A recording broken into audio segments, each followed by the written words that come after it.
सो ये राजस्थान का new schedule है स्टे वैकेंसी राउंड का। अभी शेड्यूल आया है on the date of 11th November. अब जितने भी स्टूडेंट्स आप स्टे वैकेंसी राउंड के लिए अप्लाई कर रहे हो, आपको बहुत सीरियस होकर अप्लाई करना होगा और सारी चीज़ें, सारे क्राइटेरियाज देखने होंगे। अब देखो, आज जो है, आज 12th ऑफ नवंबर है और आज आपका प्रोविजनल वैकेंट सीट मैट्रिक्स आ जाएगा। आज ही मीन्स इवनिंग तक आ जाएगा आपका। एंड अगर हम देखें तो मैं आपको यहाँ सारी डेट्स वगैरह मार्क कर देती हूँ। तो 12th ऑफ नवंबर तक आपका ये आ जाएगा वैकेंट सीट मैट्रिक्स। उसके बिहाफ पे आप एनालाइज कर लेना किस कॉलेज में कितनी सीट्स वैकेंट है और आपको आइडिया हो जाएगा सारा चॉइस फिलिंग का, ठीक है। इसके अलावा जो आपका रजिस्ट्रेशन है, रजिस्ट्रेशन जो स्टार्ट होगा आपका 12 नवंबर से ही स्टार्ट होगा। मीन्स आज से आप रजिस्टर कर सकते हो राजस्थान स्टेट काउंसलिंग के लिए, ठीक है। इसके अलावा ये जो है आपका, वो आप रजिस्टर कर सकते हो 12th ऑफ नवंबर से। और यहाँ दो इम्पॉर्टेंट गाइडलाइंस मेंशन है क्लियरली।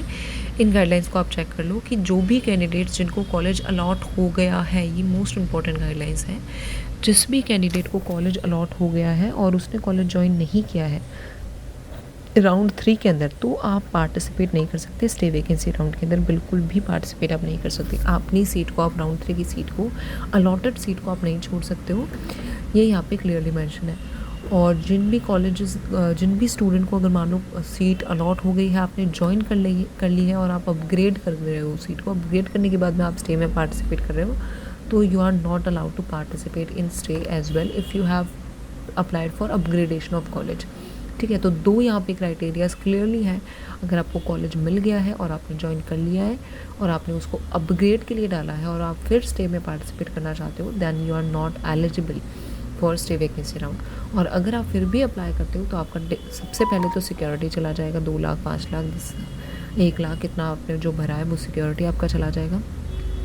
इसके अलावा आप स्टे में भी पार्टिसिपेट नहीं कर पाओगे, आपके रजिस्ट्रेशन अमाउंट और सारे सब कुछ ऐसे ही चले जाएंगे, ठीक है।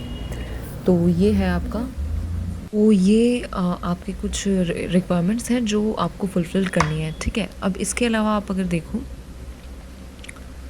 हाँ, तो मोस्ट इम्पॉर्टेंट चीज़ें यही है कि आपको अगर कॉलेज अलॉट हो गया है तो डेफिनेटली आप उसको ज्वाइन कर लो, वरना आपका जो सिक्योरिटी है वो चला जाएगा, ठीक है। अब इसके अलावा और भी डेट्स यहाँ पे क्लियरली आप देख लो कि आपकी जो last date of depositing application है वो है 13 तारीख। लास्ट डेट आप 13 तारीख को कर सकते हो डिपॉजिट। इसके अलावा ये इंपॉर्टेंट क्रेडेंशियल्स देख लो सारे, और वेरिफिकेशन और सबमिशन ऑफ ओरिजिनल डॉक्यूमेंट्स ये आपका 13 से लेकर 14 तक होगा, ठीक है।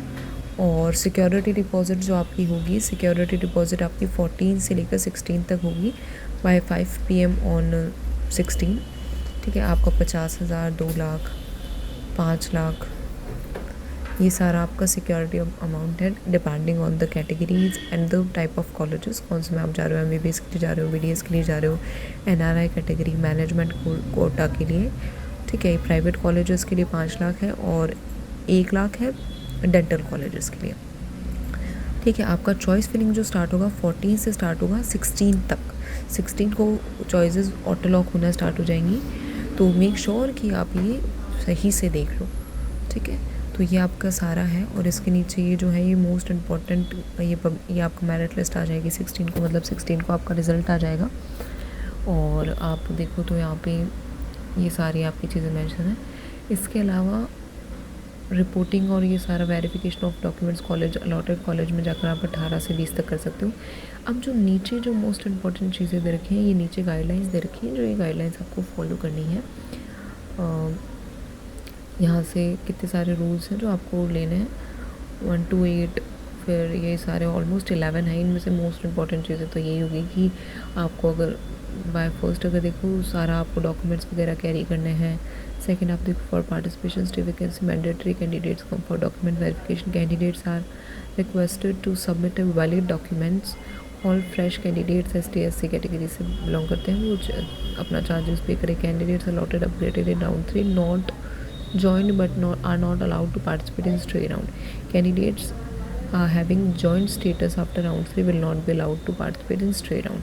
तो ये मोस्ट इम्पॉर्टेंट चीज़ें हैं जो आपको ध्यान रखनी है। Candidate allotted A seat in stray round does not join allotted seat shall be debarred from the participating in the state counselling process in next year, ये मोस्ट इंपॉर्टेंट चीज़ है जो आपको ध्यान रखनी है, ठीक है।